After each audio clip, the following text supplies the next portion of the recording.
Hey, it's currently 5 in the morning, and I'm trying to get this video done, so, subscribe, because I'm working very hard. Also, liking the video helps a ton. I know everybody says that, but it's true. So anyways, let's get to the video. I gotta start off with a very quick statement.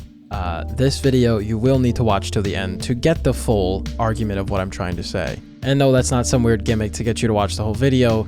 Usually, I bring up the main point in the first couple minutes and then talk about the ins and outs of it. But this video has a lot more required things to bring up to really cement the point I'm trying to make. So long story short, what I'm saying is if you want to discuss the topic with others in the comments, which this is definitely a topic to discuss, just make sure you watch the whole thing.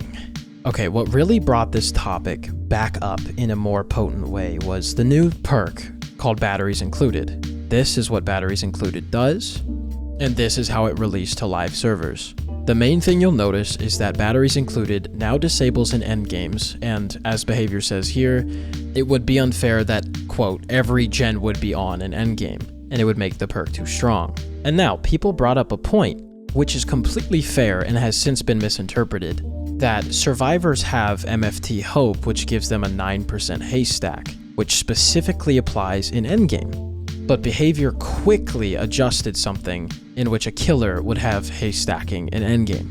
For people that don't know, the term haste stacking is a relatively controversial term in the DBD community, which just means using two perks, add-ons, whatever, that combine their haste status effects. The reason I said it's controversial when you might think no it's not is strictly because it's been a very touchy topic for bhvr, not just because survivors have been running MFT Hope endgame for the last, 6 months? But before that, do you guys not remember? You could go back just a little bit and you could realize when people were running Power of 2 Blood Pact, or you could think about Dark Theory Blood Pact Blighted Serum, and obviously on killer side, especially recently, we have Machine Learning, Noed, and Play With Your Food, which is also a relatively common build. Now, oh my god, every time I bring up relatively common build, I get a lot of people saying, I have 200 hours in this game and I've never seen that build in my life. I don't know how else to say this.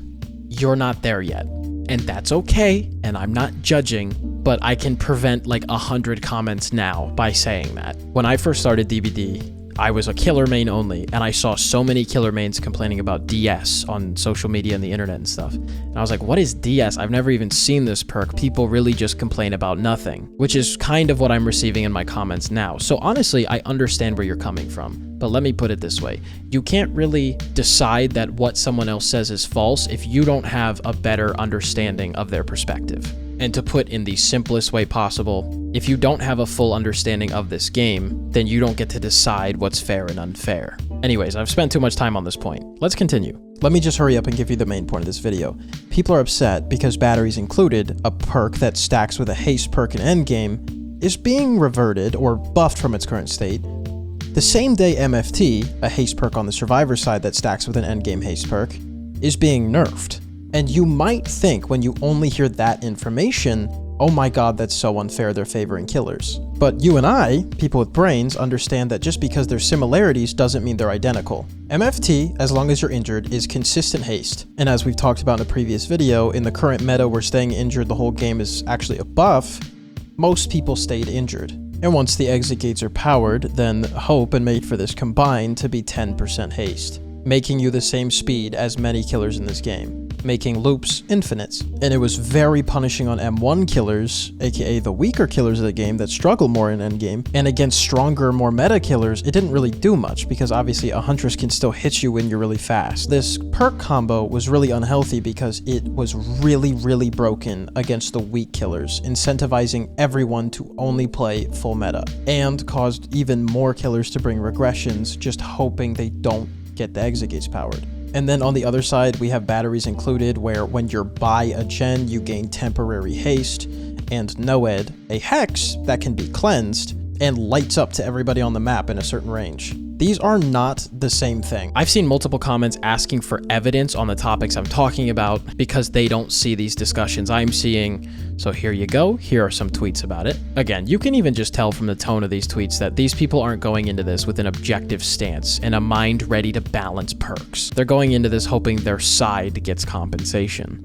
But it does bring up a bigger point. Keep in mind, this is their opinion, not mine. My opinion will come later in this video with a lot more points to back it than an angry Twitter thread. If they get to stack haste in endgame, why does MFT need to be changed? If Dead Hard had to get nerfed 3 times, why is Save the Best for Last still completely broken? Though these are valid points, they're only valid if you don't look at the other side of things. This is yet another reason to play both roles in this game. The second you only play one role in this game, you're automatically ineligible to speak on 50% of the game. Because if you don't play with and against something, you're never going to have a full understanding of it. You're going to have 50% understanding of it if you play one role exclusively. It's like reading half a book and then trying to give an objective stance on the book. You only know 50% of what it has to offer. Just like if you only play one role, it's that exact 50% of knowledge. From someone that actively plays both roles all the time, here's what I think is happening. I think bhvr is realizing how much haste has taken over their game as well as their metas,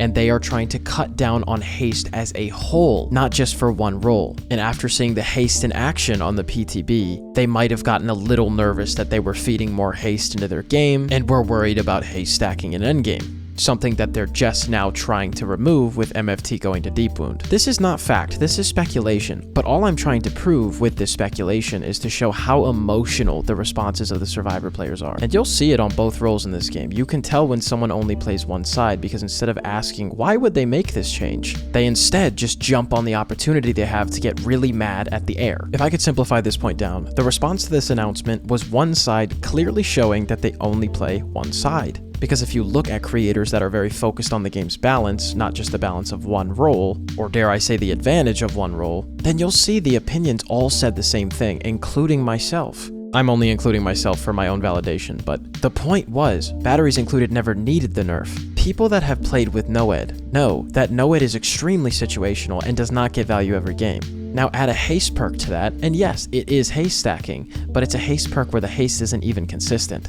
That's not the same thing as made for this hope, and I can't believe people say it is. I think it's weird timing that they buffed a killer haste perk while nerfing a survivor haste perk in the same patch, but to say killers are getting better treatment than survivors, look at these 2 perks without looking at how long unhealthy survivor perks had stayed in this game. Like, I don't know, healing up until this year was always broken.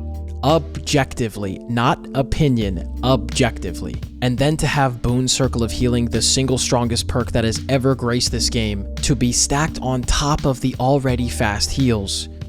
Broken. How long did that stay in the game? Well, Boon Circle of Healing was released on the 19th of October, 2021, and it was nerfed the 18th of April, 2023. You thought I was going to say 2022. No, and listen, you know I'm all for opinions that aren't the same as mine. But Circle of Healing is not something that's an opinion. Circle of Healing fucking broke this game for the longest time. It led to some of the worst imbalances as well as some of the unhealthiest metas for both roles. Survivors having it very easy and killers having to overcompensate, causing to really toxic builds as well as a lot more slugging, camping, and tunneling. Now, I'm not here to blame the survivors for running it. It was in the game as the devs intended, so it's the devs' fault, not the players. And if you think I'm trying too hard to force my opinion into fact, let's put it this way. Devs clearly said that self-care was gutted because it was way too strong. To be able to heal yourself without a medkit is unfair, especially when there's only 1 killer and 4 survivors. Now, let's say 4 survivors bring old self-care, but it only takes up 1 perk slot on 1 survivor's build. And there you go.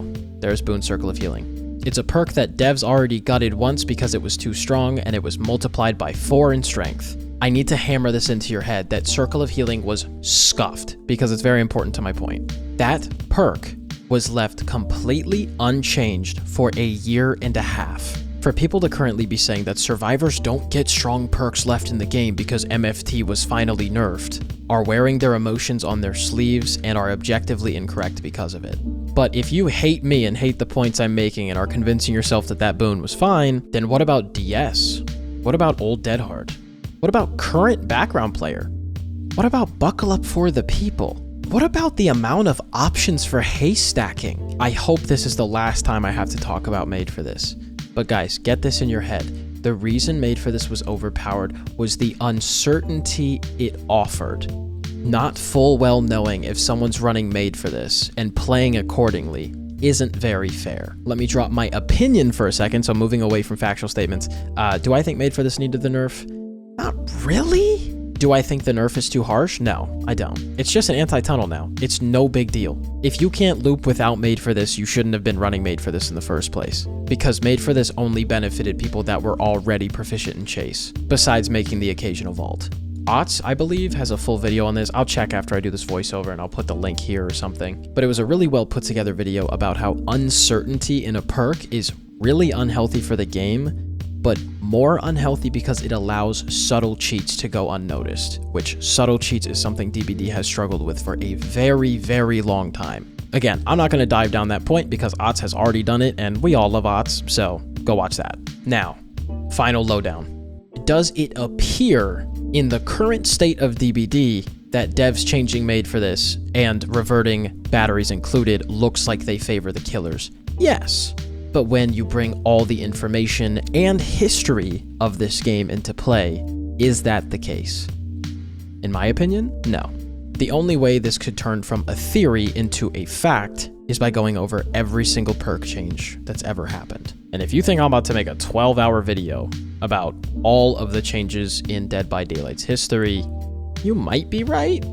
If we get to like 5,000 subs, how about that? That sound good for you? Then I'll do it. Is that too much? I'll stick to it. 5,000 subs, I'll make a full video talking about every single change that's happened in Dead by Daylight. And hey, don't lie to me. You know that video would be crazy good background noise if you were trying to fall asleep. Anyways, in summary, behavior is not favoring killers because of this one single change that coincidentally lined up with another change, okay? If you believe that, it appears that you're just very excited to be angry at nothing. Anyways, let's continue the discussion in the comments, and I'll see you guys next week. Have a great day.